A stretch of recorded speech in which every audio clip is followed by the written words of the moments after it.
Alrighty, everyone, welcome back to another Glasswall session for the fall 2023 semester. And joining us for this episode, we have Morgan here. Hey, my name is Morgan. I am a freshman, marine biology major, and I am turning 20 at the end of next month. So yeah. Awesome. Yeah. So we actually found Morgan through Uncouth Hour. So how'd you find yourself at Uncouth that night? So I had heard about Uncouth during one of the tours, and I've always really wanted to get into performing, and I lived in a really small town. So there was no, the only place you could sing is a karaoke bar. And I'm not going to sing in front of a whole bunch of drunk people. So it just sort of it felt like a good way to sort of unpack some nerves. And I went the first time, and it sort of I kept on going ever since. It was a really nice thing to do. All right, awesome. Yeah. Well, are you ready to jump into your first song here? Sure, let's get into it. Alrighty, awesome. Alrighty.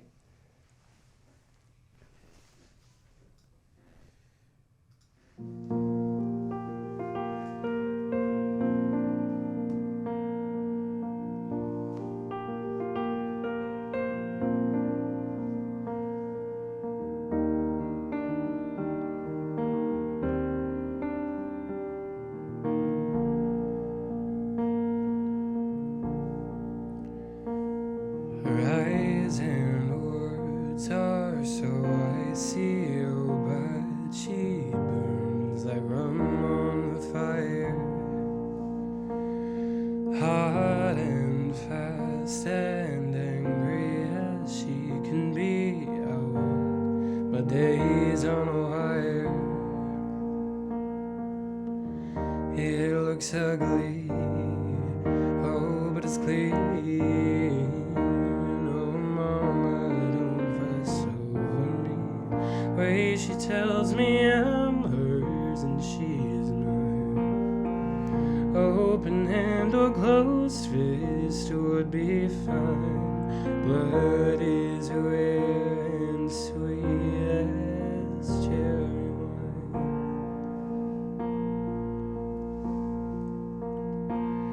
The calls of guilty thrown at me, while she stains the sheets of some other, thrown at me so powerfully, just like she throws with the arm of a brother. Oh, but I wanted it to cry, not around most of the time. The way she tells me I'm hers and she's mine. Open hand or closed fist would be fine. Blood is rare and sweet as cherry wine.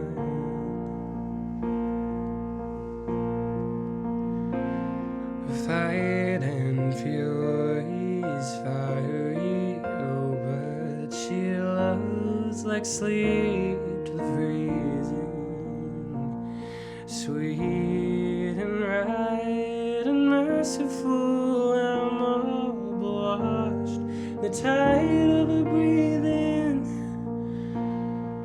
oh, but it's worth it, and it's divine. Get this some other time, the way she tells me I'm hers and she's mine. Open hand or closed fist would be fine. The blood is rare and sweet as cherry wine.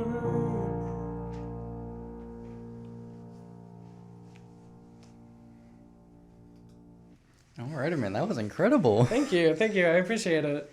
Yeah, so I just know you said you had done karaoke bars, but was this kind of how'd you find out that you not only that you could sing, but you really had a passion for it? So my family is very musical. My mom has been in choir since she was a kid. My sister was in choir and band. My brother was in band. My dad, he came from a really Catholic family, so a lot of people were in Catholic choirs at the time. But yeah, music has just been like a really big part of my life. I think one of my earliest memories is singing "Hey There, Delilah" as a kid in the bathtub. So music has just been a really big part of me. I found more a passion and then sort of realized that I was pretty good at singing, I guess. Music has always been it. I guess, not to sound like really cheesy, but it like transcends more of like a hobby and into just something that feels really healing for me. A lot of the songs that I listen to are, I guess, more on the sadder side, but it's just a really helpful avenue for me to feel my feelings. And if you're familiar with the song Cherry Wine and Hosier as an artist, he's very, very lyrically inclined and very powerful in his music. Cherry Wine is a really important song. It's about like abusive dynamics. And I just think that music that sings about that and talks about the complex feelings of being in a situation there where it is a bad situation to be in, but when you're in there, you're just like completely blinded by the situation because you are so in love with that person. And I think that talking about those complex feelings is a really important thing to bring up in conversations like that. Yeah, no, absolutely. And so you said you sing mainly for yourself as kind of like a healing part of it. So how does that translate when you sing more out in public and kind of that dynamic? It creates a lot more nerves. Singing and music is a very vulnerable experience for me. So at first, singing in front of people was terrifying because it felt like I was bearing a part of my soul to them. But I've gotten to a point now where I think it's enjoyable and it's important for me personally to be out there and to be singing as a queer person. It's very important for visibility to happen. Again, I grew up in a really small town. It was like 30 minutes south of Alabama, 30 minutes north of the coast, and the town struggled to keep a population above 6,500. So it was growing up, I didn't get to see people like me, and I didn't get to be a visible person. So now that I'm in a position and in an area where I feel safer doing that, I think it's really important to do that. And I think I couldn't think of a better place than the land here for right. having especially Stetson as well, having such a welcoming community here. Oh yeah. I recently did an interview with Touchstone. Okay. And just like seeing the amount of people that like I can just relate to on that level it's very good. It's very healing for me to see that. So I'm really glad that I came here. Yeah, absolutely. And so speaking of like coming here, so how'd you find Stetson and like kind of what brought you to here specifically? So funny story. Stetson, like from my I think junior year, was sending me emails, sending me mail all the time. And once I got to senior year, I was already graduated. I wasn't in the best place. And I sort of applied to a handful of colleges as a sort of, if it happens, it happens. If it doesn't, I don't know what I'm going to do. So I applied to Stetson. I applied early decision because I was like, it was sort of, I guess like my last move. You know, if I got into Stetson, then I would continue. I would continue developing like my career. I would continue developing as a person. But I knew that if I didn't get in, I would be stuck in that town. And getting accepted was probably like the biggest step forward for me because it helped me realize A, that I had an opportunity to keep going, and that B, that people saw a person who could keep going with me. And that was super exciting. I remember getting accepted. I was like, ah. And so then you decided to pursue the major here now that. Yes. I remember when I was a kid, it's a joke among like a lot of people that I'm friends with that, you know, every person that we knew who said they wanted to grow up to be a marine biologist ended up being some sort of gay. And it was so funny. But I remember in kindergarten, I said that I wanted to be a marine biologist. And in pre-K, I wanted to be a crocodile wrestler. I don't think that one's going to happen. I mean, you are in Florida, so. Hey, you know, maybe one day. But I have had a huge fascination with just the life under the sea. Deep sea creatures are both terrifying and incredibly interesting to me. And I think that the thing that really pushed me, actually, I follow a YouTuber who is entirely just talking about marine biology stuff. And she did a video on, it was zooplankton. Okay. And I was like, zooplankton are crazy. Like, there's a type of zooplankton that can just grow silica out of its body, and it protects itself through that, which is weird. And just learning more about like all of the crazy things that are in the ocean, I'm like, I want to know more about how this stuff happens. And having a marine biology program that is mostly populated by marine biologists who like have a leg in the field, an internship with exactly what I want to do. I want to work with a rescue rehab, and one of the internships here is a rescue rehab. It's like, it just felt like everything sort of fell into place, and now I'm sort of like, I don't have an option but not to take advantage of it, because if I didn't, I'd feel silly. But yeah. And so, as a freshman now, I mean, it's September, late September now. So, how are you feeling now that you're here? And I'm incredibly happy. I've found a really steadfast group of people to hang out with. I feel like my social group is just growing every day, and my biology professor, Dr. C, shout out to her. She is offering to take me on one of her field research things that she collaborates with a nonprofit next month, which is really exciting. I feel like really motivated to keep going now because I have all of these tools that are being given to me, and I'm in a position where it's like I don't see why I wouldn't use them. Yeah, and I think that's one of the best things about college is just the resources, the people, and just being able to kind of be in person in that environment. So. Absolutely. Especially with like smaller classes, it feels like I'm able to connect more interpersonally with both the people that I'm classmates with and the professors. So it's really exciting. Yeah. So what song do we have up next? Next up, I think it should be Hard Times by Ethel Cain. This is a sad one.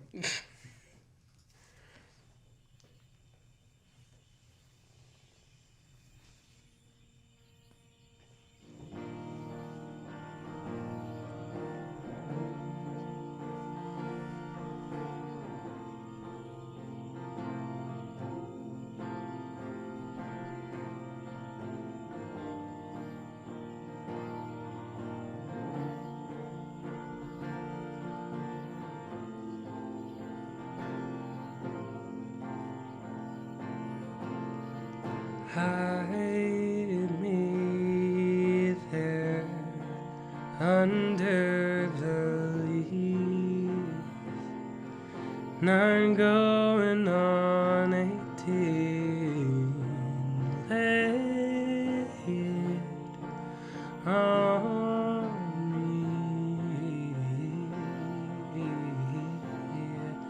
Tell me a story about how it ends.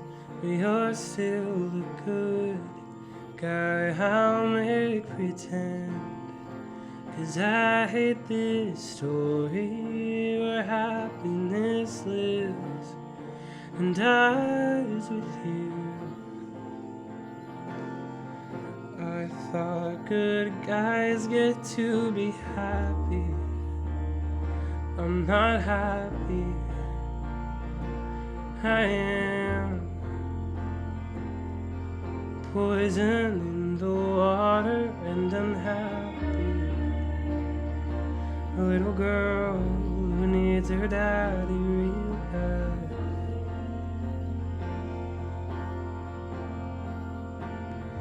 In the corner on my birthday, you watched me dancing right there in the grass. I was too young to notice that some types of love could be bad. Praying I'd be what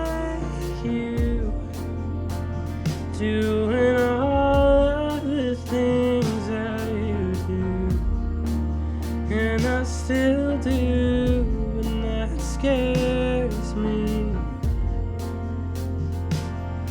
No, I'm tired of you, still tied to me. Bleeding whenever, and I'm tired of you, still tied to me. And I'm tired of you, still tied to me. Oh, it's just the way that you are. I'm tired of you, too tired to leave.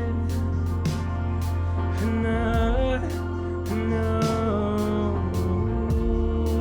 tired of you, still tied to me.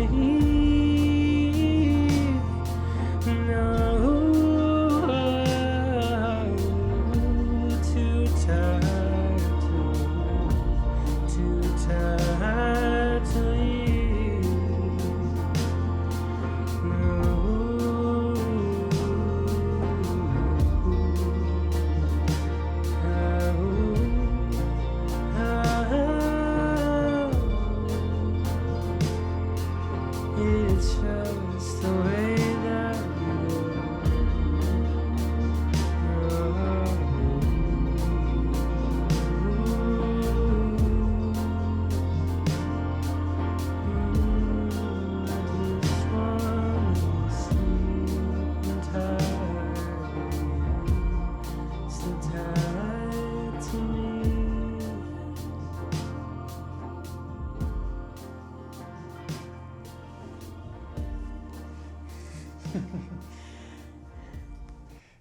Yeah. Yeah. That take a lot out of you? Yeah, you couldn't tell, it's a pretty heavy song.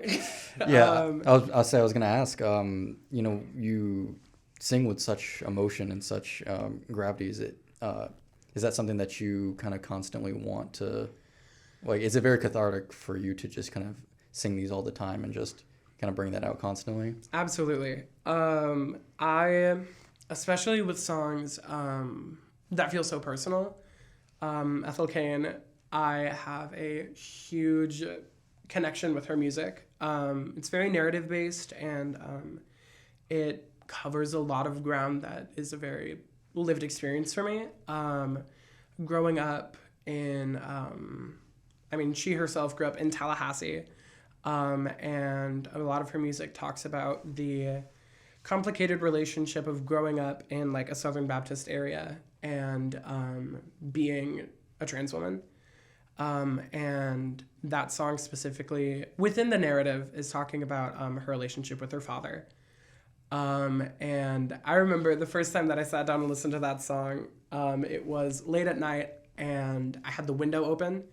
And I'm pretty sure that my neighbors thought I was getting murdered.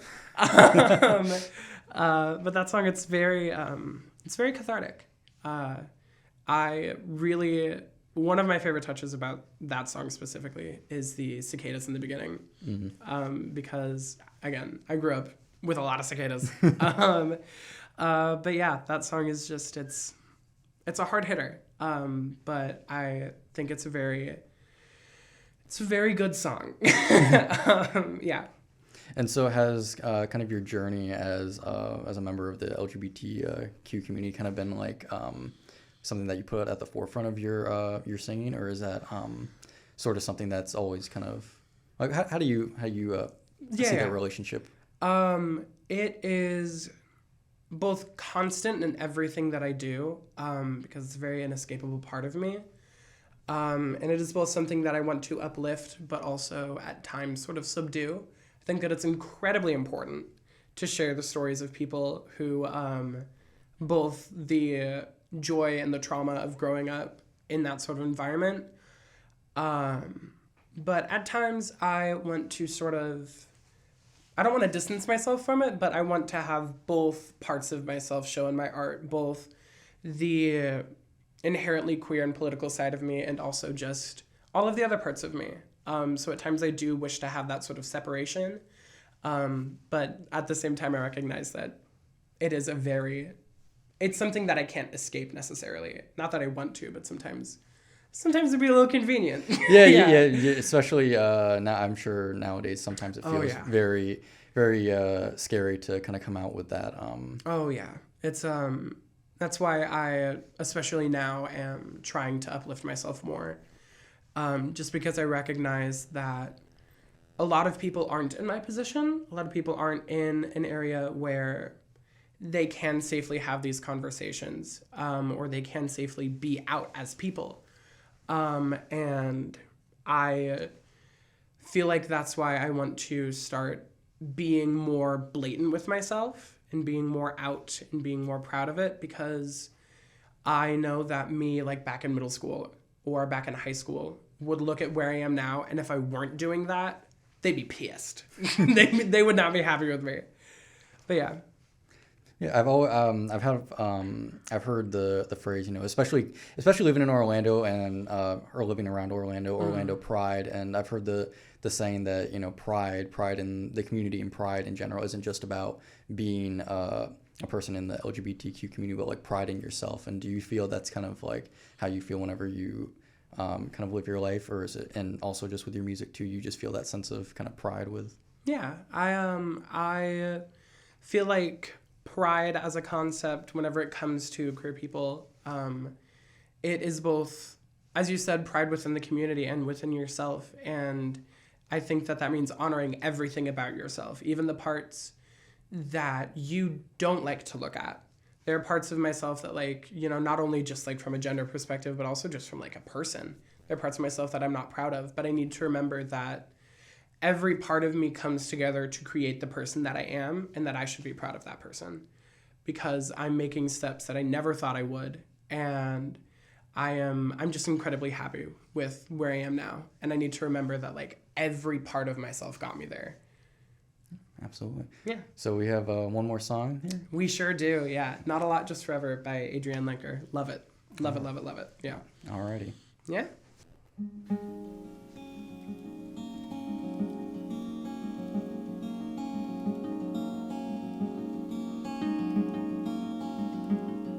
Through your eyes I see a smile you bring to me, to your joy I tell not a lot, just forever intertwined some together, like the rock bears the weather, not a lot, just forever. My dog barks wildly to protect my infancy from my ex-believer, and I try to calm her, to remind her I am home.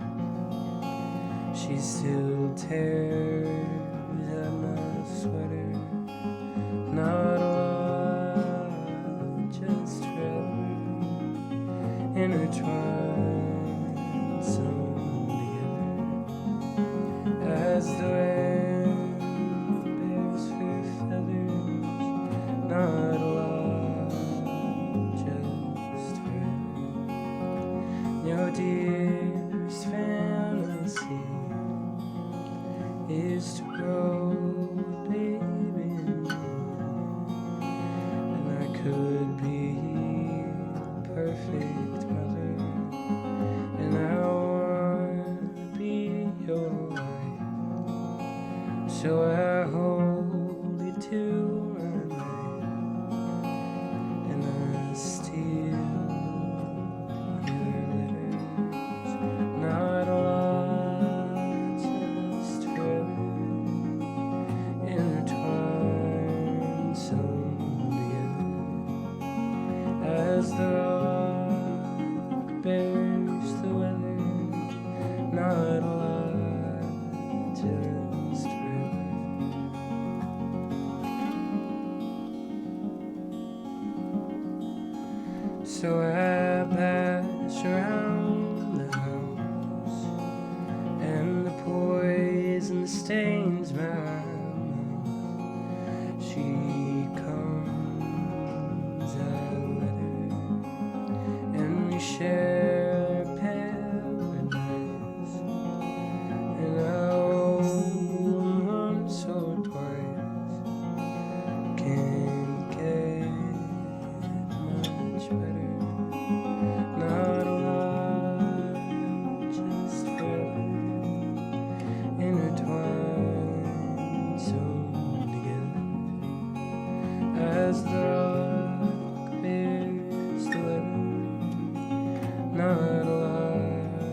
Alrighty. Yeah.